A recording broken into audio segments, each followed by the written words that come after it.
శశిరేఖ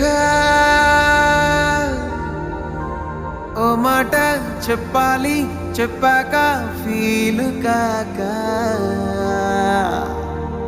ఓ ప్రసాద్ మో మాట లేకుండా చెప్పేసేమీ కాదు. ఓ శశిరేఖ నీ చుట్టూ బిలియన్స్ నావన్నీ ఈఎంఐస్